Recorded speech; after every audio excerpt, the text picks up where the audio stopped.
All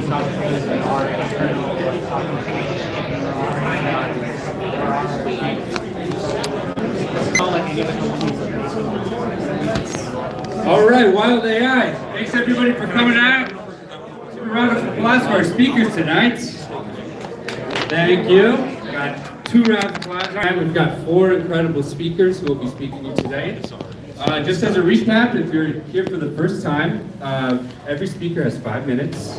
No demos, no slides, and it's an opportunity for you to evangelize who you are, what you're working on, and why it's important. So let's begin. Our first speaker is going to be Eric Lalos. He's a seasoned data analyst and consultant, but he's been working on data and AI architecture for a very long time, well before the AI boom.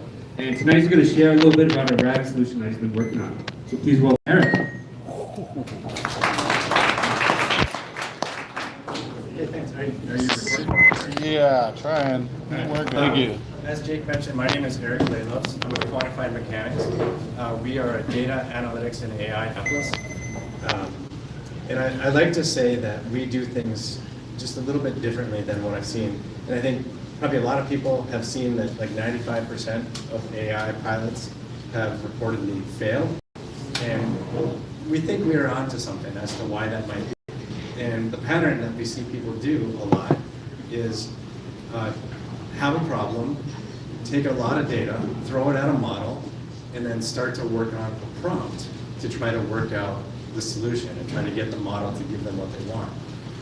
What we've done is kind of turn things around and stop and say, hey, if we didn't have AI, how would we solve this problem? And then work out all of the specific tasks into steps, make them really, really simple, and then engineer data so that the decision is really easy, and then wrap all of that data into tools and connect it to an agent and have that sort of flow.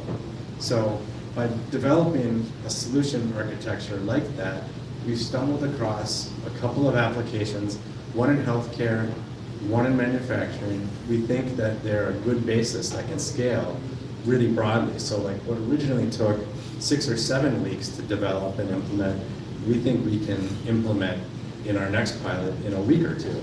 So we're actively looking for manufacturing and healthcare companies, actually to be honest with you, others, because anybody who's really trying to find a way to use AI, we think we've got a good abstract framework to do this. So we want to find a bunch of companies that want to experiment with this framework, develop something into a product, and then there's a different scale and sort of different approach that we would go to market with on that. So that's what we're doing. We have a couple of partners that have a lot of resources, so we can do pilots very inexpensively, provide all the infrastructure, all the software, all of the technology that we need in the cloud. So absolutely able to do this quickly, easily. We have a lot of competence, a lot of skill, a lot of experience. So that's what we're looking for. Tell us more about the RAG solution. The one specific RAG solution is for an AI test bench. So in manufacturing, when something is done getting manufactured, so like a company here locally, like a Toro, at the end of the line, there's a lawnmower. They're going to connect a bunch of sensors to that to make sure that it's operating correctly, right? And that software, or that test is typically done on a platform called LabVIEW. And a lot of engineers have heard about this. I can see people nodding their heads. So that's actually one of the things that makes this really attractive, is because it's a ubiquitous platform. And it's really easy to do modern data stack things with that platform to deliver it to anywhere in the cloud. And of course, once it's there, you have a lot of tools to build whatever that you want. So what we've done is we've automated the collection of the data and the errors so that when people execute tests, there's an AI assistant that will help the test operator know what to do to fix something if it's not working properly. So this is typically something that takes thousands of hours and costs millions of dollars in an organization like that, you know, a $5 or $10 billion manufacturing company. So we built the first pilot at a company called Graco, just down the street here. So a lot of people might know what they manufacture, but I always use Toro as an example because they manufacture really similarly, and everybody knows what a lawnmower is. So that's always a good example. So we're actually having discussions with companies like Toro, Donaldson, Tennant, trying to get some traction at those organizations. So. Sure. Any questions for Eric? Yeah, happy to. I mean, anybody want to connect with me and kind of find out what we're doing and how we're doing it, I'm happy to share. Ross. What's the right way to engage with you? Telephone or email? Or LinkedIn. You can find me on LinkedIn. What should we know when we come to you and say, hey, I think I might have something here? What do you look for when you interact with somebody? So typically, like if we're looking for an opportunity to build an AI solution, we would want to find something that, you might be saying something like, if we could handle all of this data fast enough, if we could process this data fast enough, that would be the kind of solution that we'd be looking for. So like in this example with the AI test bench, these tests typically measure somewhere between 10 or 20 different things really fast. And then it just gives you an error. And a test operator didn't write the test, they're not an engineer, they didn't engineer the equipment. And to be able to look at those 20 data points in real time and provide a recommendation sort of both on effectiveness, but also on cost and time. So like to be able to incorporate some logic into it that says not only like, is this gonna work, but it's the cheapest thing that's gonna work. And of course, when you're making, 2 million widgets a year, you can save $15 per widget. That's $30 million per year. So, yeah, so those are the kinds of opportunities. Thank you, Eric. Thanks. Give a round of applause for Eric. Thank you very much, Eric. He's also been, like I said, a seasoned AI data analyst, consultant in the space. And I know there's several people who are trying to get their own operations going in the consulting space, so that's probably a great resource for you. All right, up next, if you guys remember maybe a few months ago, there was a zany philosophy professor named Mark Collier who had some really interesting, ambitious ideas about using LLMs to have philosophers from different eras talk to one another. And I just thought it was a really insightful conversation, and also he's a great professor at the U of M. But he has conglomerated a little group of engineers here to keep working on that project and on that endeavor. And they have an update for us, so please welcome up Ked and Josh.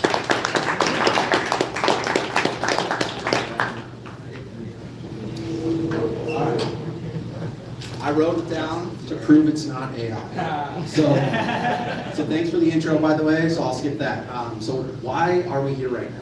And it's because we believe universities are failing with AI. I know that's a really bold statement, but they're either stuck in this overly bureaucratic system where we can't get a hold of their data. Even though this data is stored online, we think we could just connect an MCP server and away it is. So nope, but what they are doing is they're handing out just Google Gems. And what Mark has found out about these Google Gems is these tools are built to work for you, which means they give you the answer, which is the last thing you want in a classroom. So Mark doesn't need a helpful assistant or agent, he needed a Socratic tool. That's kind of where we came in, where he came up with the pedagogical orchestration layer. But he was stuck with a super slow box of gems, and we didn't want that helpful assistant. So that's kind of where we are here, where we stepped in, the experts, and we started building this. The first thing we did was use the latest reasoning models. Then we built the RAG pipeline using Supabase, which I'm sure many of you are familiar with. We built custom backend functions so that we could get the mission and long-term memory involved as well. Now this design let us off with what off-the-shelf tools couldn't do currently. We can track the state, which allows us to remember the misconceptions over time. It can be adaptive. It can follow these rules that we determine. And then also what our hope is that we'll be able to orchestrate a multi-layer system so you can go on a tangent. These tangent agents will be for interesting ideas. And then the last one is sustainable. This is kind of where we are now with Mark. So he works at the University of Morris, which is interesting there is they have a wind turbine. So the thought is with these open source models like Kimi V2, which was just recently released, we could run something like this, which he calls vegan AI. So we're going to run that hopefully at the University of Morris, but that'll be interesting. So that kind of is where we're at now. I'll hand it off to Ken and we'll talk kind of about the pipeline and what we're looking for here. Perfect, thanks Justin.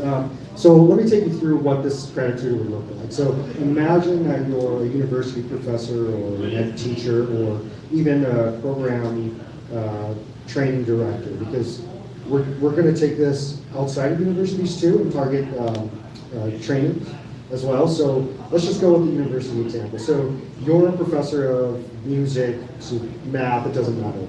And you want your students to use this credit tutor. So what you do is that you upload all of your course content. Well, so whether that be a syllabus, readings, articles, whatever you want.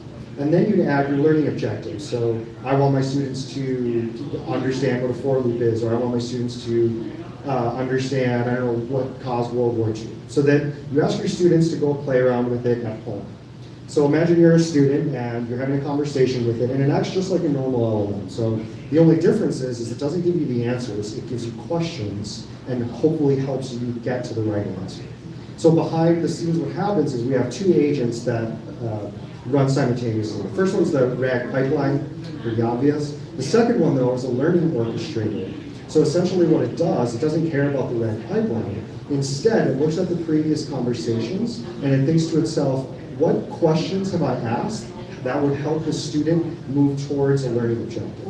Oh, I noticed that Mark enjoys numbers. Whenever I give number examples, then he starts to get the hang of whatever learning objective we're talking about. Or I see that Sally is speaking to me in Spanish. Okay, maybe I should start responding to Spanish. So you can multiply this with all the students in your class, and what you're left with is a personalized learning tutor. All the students in the class are learning the same learning objectives, but they're learning at their own pace and with a model that has been kind of, not really fine-tuned, but adjusted towards their learning abilities.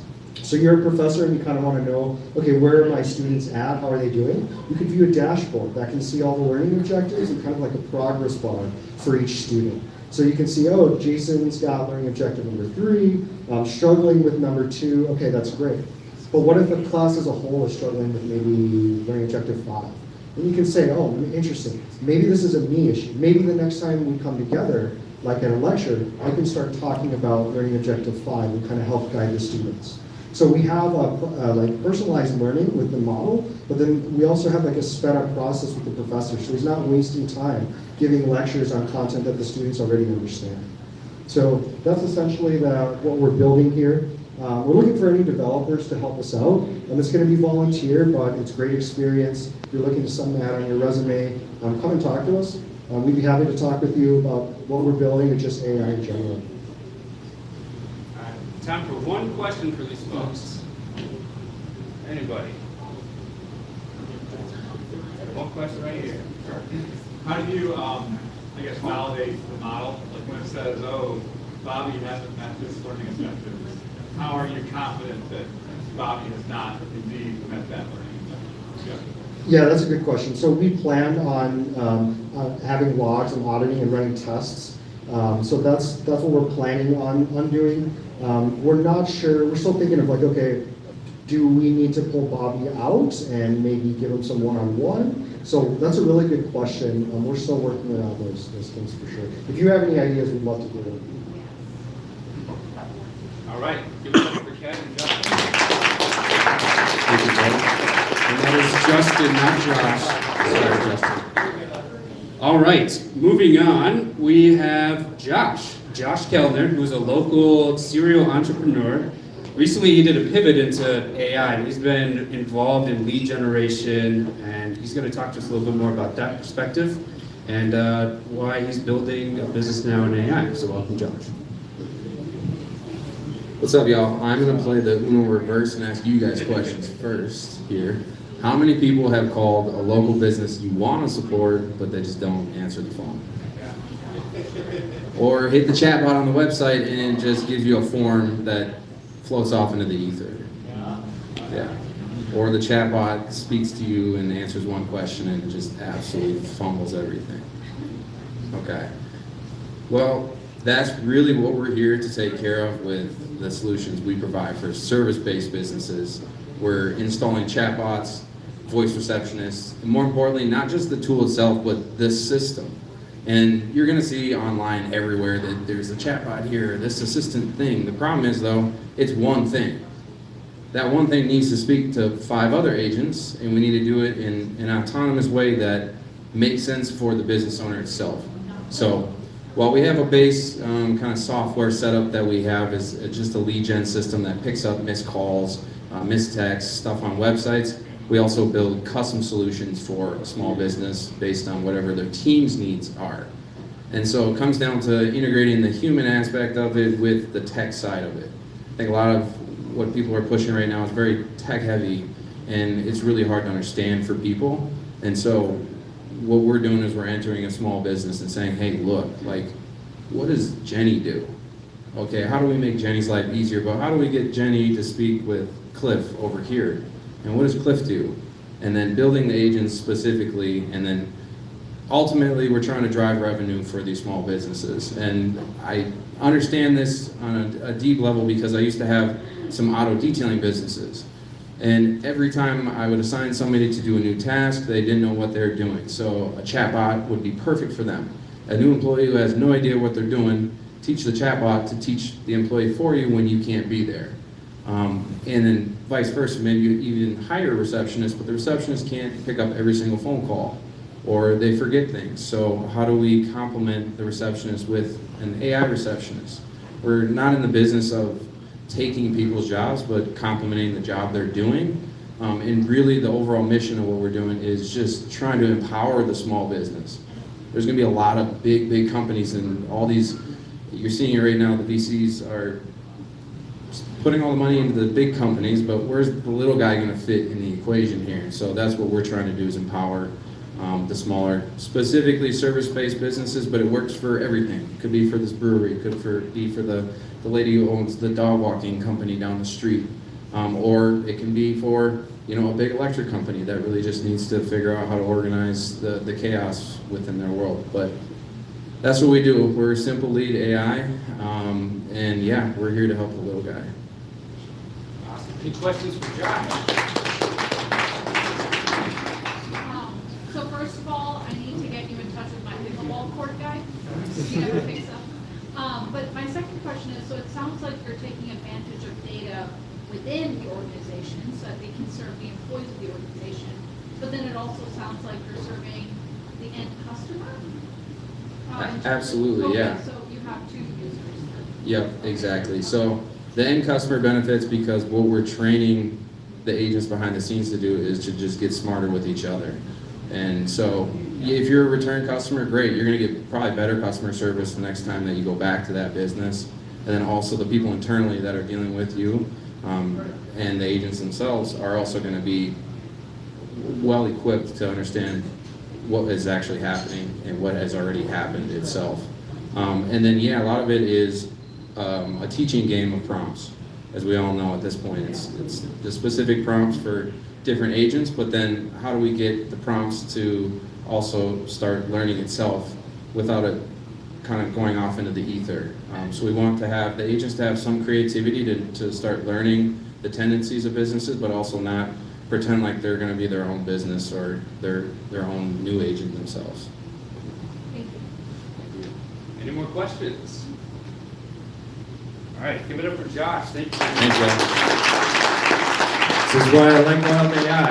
I love seeing founders come in with ideas, being able to be in an area where you can interact with technical people. This is sort of the entropy that this local scene needs. So thank you, Josh, for joining us tonight.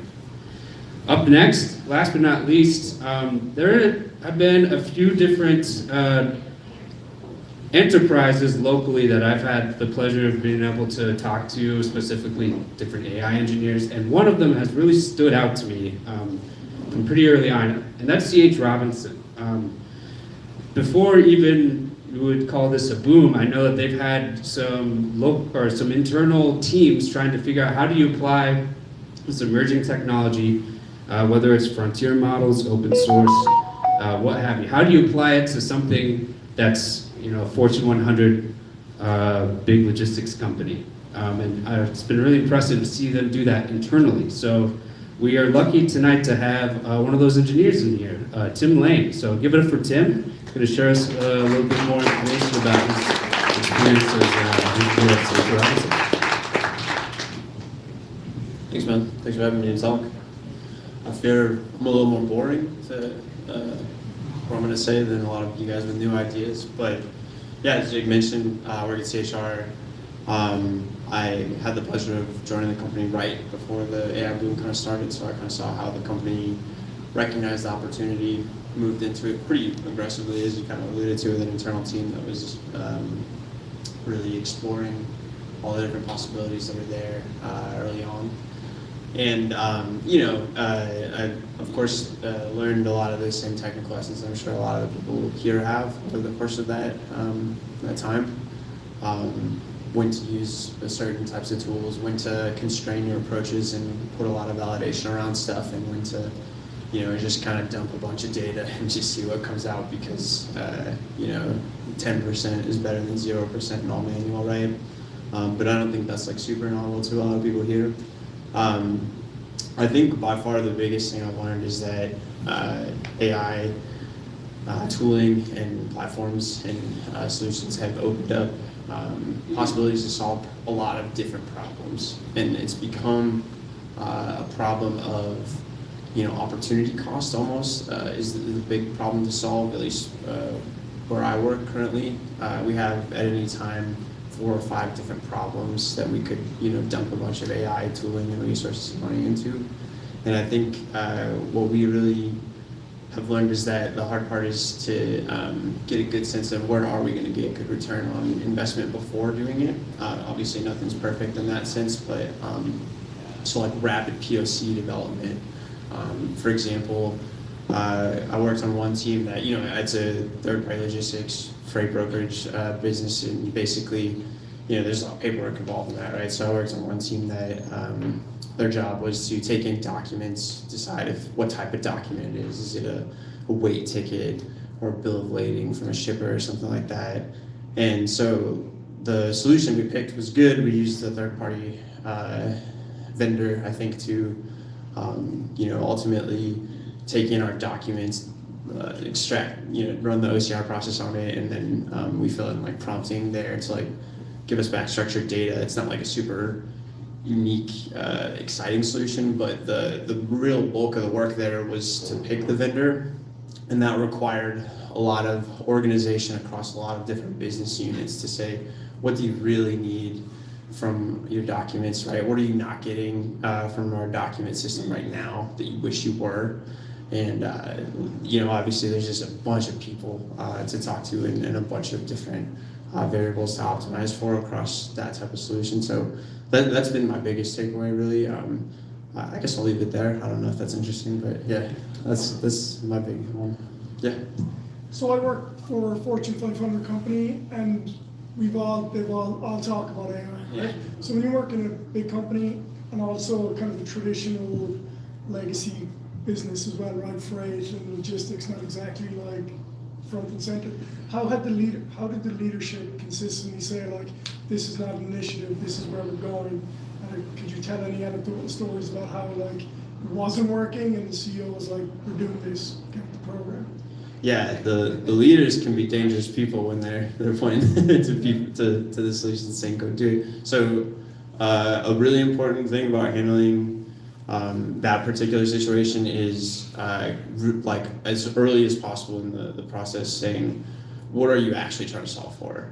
What do we have available for solving this right now? And how good how confident do I feel that we can actually solve that? Because I think, especially early on, it's died down a little bit, but early on there was a lot of hype and broken promises about what could be delivered. That's what I was getting at, the broken promises, and Yeah. go again, another, Absolutely. And it kills trust, right? For sure. If you have, especially, I don't want to say like less technical and more technical people or whatever, but there are people that are in the weeds, and I think if you're not in the weeds on a daily basis, it's easy to kind of lose track of exactly what's being delivered.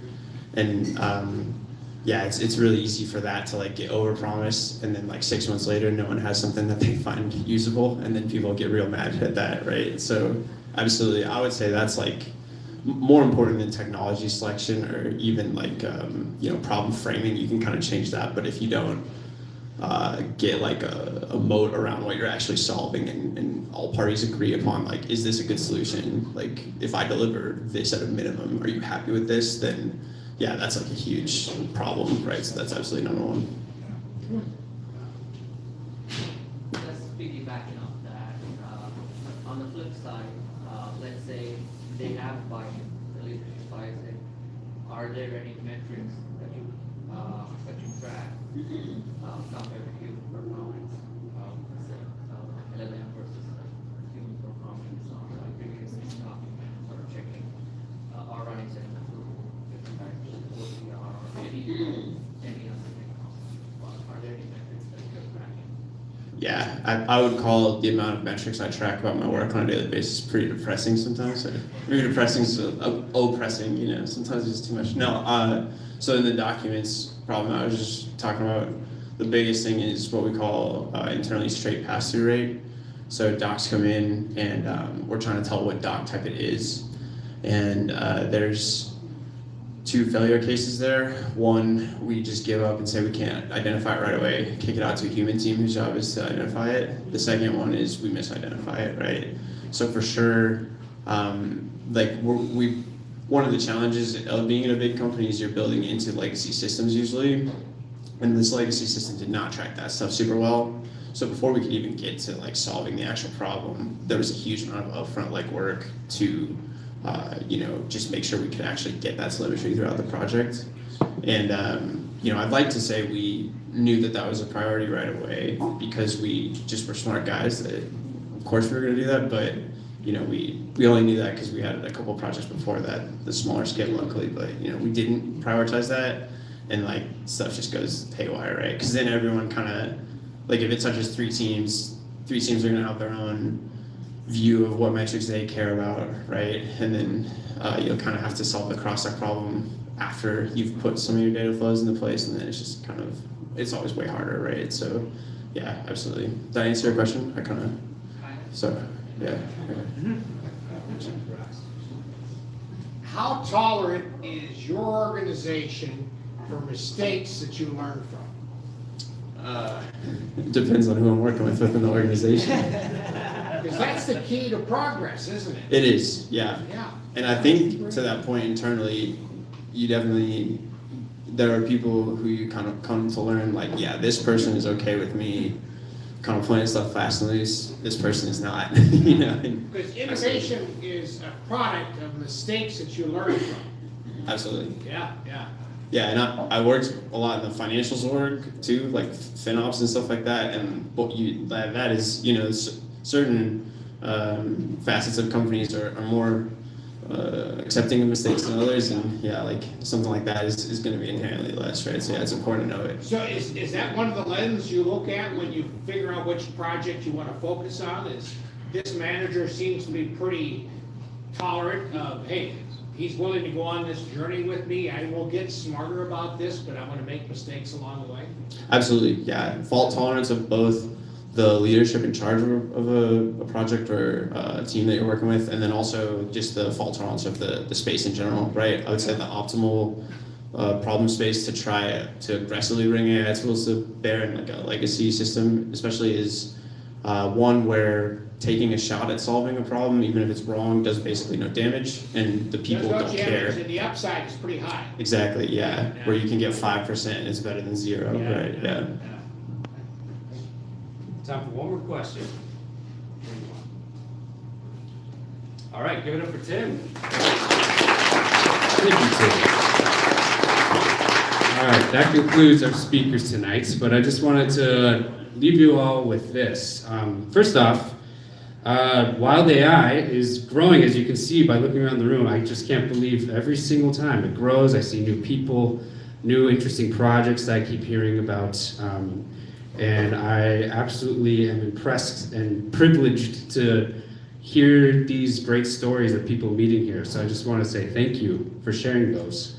But as it's growing, I needed help. So there are 3 volunteers I wanted to point out to you all.